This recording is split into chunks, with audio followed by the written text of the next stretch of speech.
Señoras y señores, una gran novela histórica. A veces uno, muchas veces, no a veces, muchas veces, aprende historia sin tocar un libro de historia. Y ustedes me dirán, ¿cómo? Con una novela. A ver, Cristian, dame un ejemplo. Les doy uno. Mario Vargas Llosa, La fiesta del chivo. Yo conocí al peor dictador que tuvo América Latina, que fue el doctor Rafael Leónidas Trujillo Molina, en República Dominicana. La capital del país en aquel entonces, fíjese lo que era un dictador, se llamaba Ciudad Trujillo, tenía su propio nombre. Murió acribillado por balas. Pero es una novela histórica y una historia inventada con el paisaje de fondo de lo que pasaba en Dominicana. Y yo pude conocer eso con una novela. Y aquí estamos con una novela histórica romántica, que es este encuentro de almas. La pregunta es, ¿cuál es el contexto de la historia? ¿Dónde se desarrolla esto? La mayoría de la novela sucede en Roma a partir de 1880 más o menos. Era la época de la unificación de Italia, de la República y de la anexión de los estados pontificios.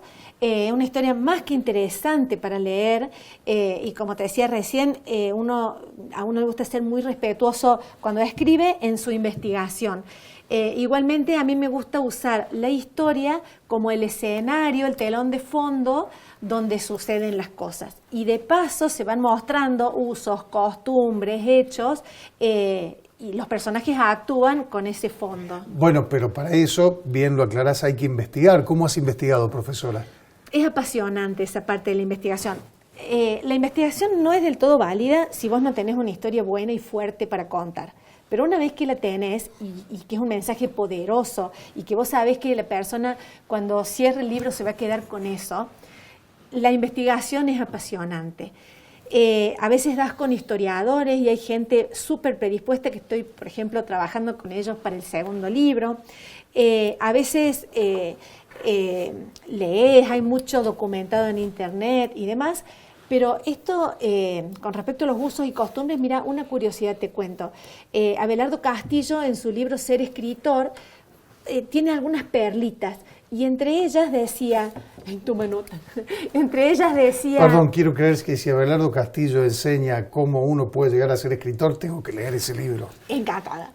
Que una muy buena idea, cuando uno escribe sobre otras épocas, es mirar pintores de la época. Y vos vas a ver cómo eran las cocinas, cómo era la ropa, cómo era la gente. Y la verdad que me sirvió un montón.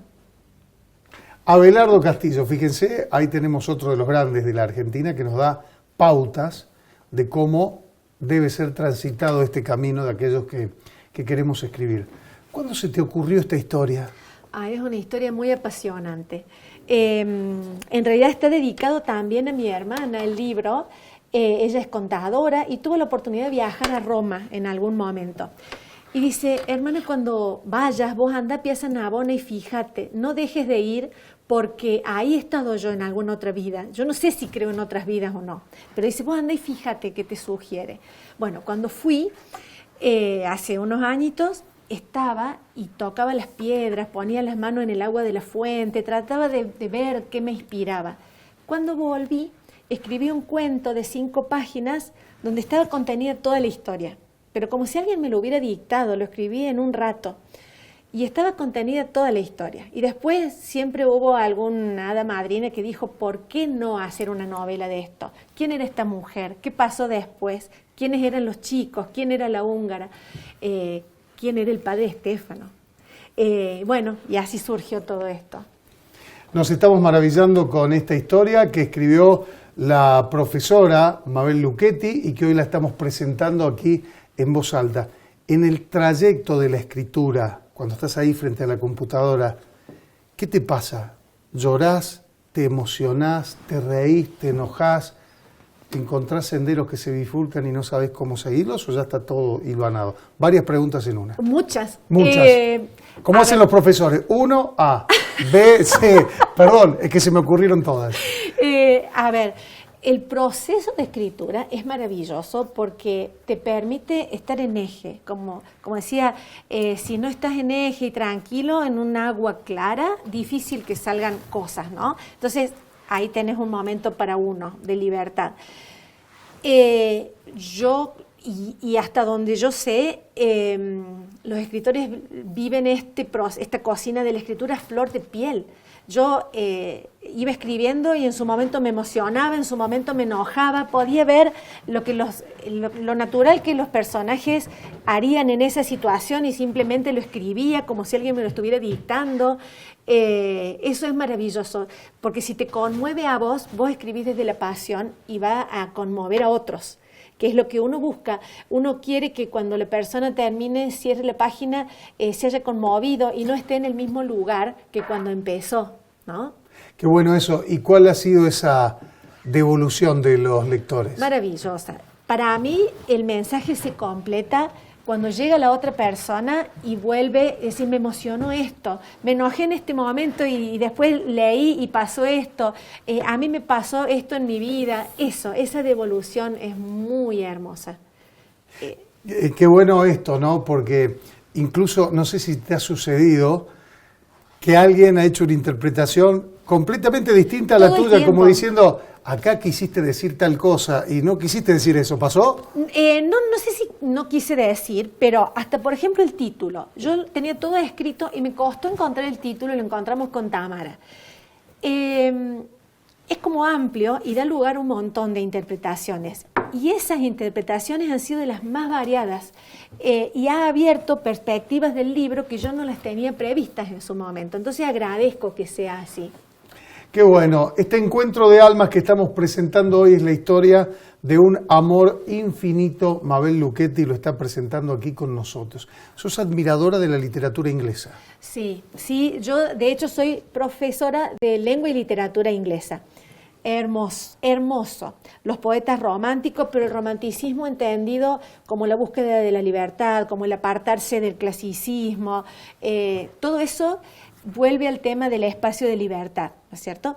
Entonces siempre admiré eso, pero yo lo estudié en la facultad y pasó un tiempo hasta que me diera cuenta de que todo lo que uno había incorporado, ¿por qué no ponerse del otro lado? Y no es lo mismo leer desde el punto de vista del lector que leer como escritor, decir, ay, mira cómo resolvió esto, ay, mira qué genio cómo hizo esto, me conmueve, ¿por qué? ¿Qué palabras usó? Eso es maravilloso. Y los poetas y los autores ingleses, genial. Nómbrame tus referentes dentro de la poesía y los autores ingleses. Algunos. Los poetas del romanticismo, Wordsworth, Emily Brontë, las hermanas Brontë, las escritoras románticas, también los escritores americanos tienen su aporte con toda su diferencia de los ingleses, pero todo hace un aporte. Yo amo mucho este tema de la comunicación y de mirar las otras culturas, ¿no? Porque el lenguaje expresa la idiosincrasia de una cultura. Entonces, un libro de Murakami no es lo mismo que el de los ingleses, no es lo mismo que el de los americanos, ni de los africanos, ni de los latinoamericanos, con el realismo mágico y demás. Entonces, vos lees eso y es sumamente enriquecedor. Qué lindo, señoras y señores, hablamos de libros.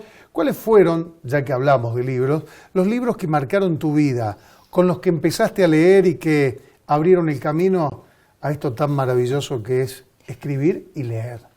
Y leer, tal cual, uno alimenta eso, uno se alimenta de lo que lee y de lo que vive. Muy chica empecé con Mujercitas y todos los... Louise Mary Alcott. Se lo pregunté hace poco a la psicopedagoga Liliana González, porque yo le preguntaba también lo mismo, cuáles eran los libros que habían marcado su vida, y ella me decía, y le decía, ¿por qué tengo que leer Mujercitas? Y me dio alguna explicación de lo que le había producido a ella, pero me interesa la tuya. A mí lo que me interesaba era la historia, el saber cómo estaba construida y mirar a través del libro la cultura, cómo se vivía ahí. Eso me interesaba. Después sí, los autores, en el colegio los autores del clasicismo y del renacimiento español y del barroco español, la literatura española es muy rica también. ¿Por ejemplo? De la Vega, Cervantes, Garcilaso de la Vega, los autores españoles, los poetas Quevedo, Góngora, muy rico. Estaba tratando de acordarme de los que vinieron después, ¿no? Federico García Lorca. Sí, sí, sí. Yo admiro quien hace poesía, porque me parece que para escribir poesía hay que hacerlo muy bien, y si no, no. Pero sí, hay muchísimo para ver y para aprender allí. Señoras y señores, aquí estamos. Señoras y señores, aquí estamos haciendo En Voz Alta con nuestra invitada de hoy, una mujer que escribe y que hablamos de libros. ¿Por qué es importante leer? Se lo pregunto a todos los invitados que vienen a este programa y que están relacionados con la literatura. ¿Por qué tenemos que leer? Imagínate, perdón, que tenés entre tu grupo de amigas o de amigos alguien que nunca ha tenido la posibilidad de leer, sí, o aséptico. No, yo no leo porque es aburrido, yo prefiero ver Netflix, o yo prefiero hacer otra cosa. Leer es aburrido, te dicen. ¿Cómo lo convertís? Bueno, sí, es válida esa apreciación, pero el tema es que hay que encontrar primero el para qué y después el qué, ¿no? El para qué leo e incorporo cosas. Uno no puede volcar el contenido que no tiene. Entonces, es la mejor manera de incorporar contenidos. Los libros de papel tal vez son la manera de nuestra generación, sumado después a la radio, por ejemplo, las enciclopedias. Pero ahora yo creo mucho en todo el abanico de lo digital. Si no te gusta un libro, posiblemente te puede gustar un podcast de buena calidad, un libro digital de buena calidad. Me parece que el criterio es incorporar contenido que sea de calidad. Y el medio puede ser cualquiera. Cualquiera. Claro. Cualquiera. Bien, Encuentro de almas, historia de un amor infinito. Un libro, el libro que te marcó, sé que es una pregunta difícil, pero tiene que haber varios. Nómbrame. ¿Alguno que me haya marcado? Sí, si querés elegir, no digo el top 5 o el top 3. El top 3. Al estar en la facultad, el que me marcó fue Cumbres Borrascosas. Una gran historia dentro de un páramo, un ambiente muy árido de describir, contrasta con todas las pasiones humanas que había por debajo. Yo creo que inconscientemente ha habido mucha influencia de ese tipo de literatura, donde desbordan las emociones, desbordan a la manera de cada personaje, ¿no? Pero las emociones son la fuerza que mueve y tracciona la historia. Ese sería uno. Después... ¿Pausa? ¿Cómo no? Y en el próximo bloque seguimos el 2 o el 3, o hacemos 3, 2 y 1. Como ustedes me digan. Vamos a hacer para poner un poquito más de suspenso. Ya me dijo el 1, vamos con el tercero y el segundo. Los 3 libros de su vida de la profesora Mabel Lucchetti con nosotros.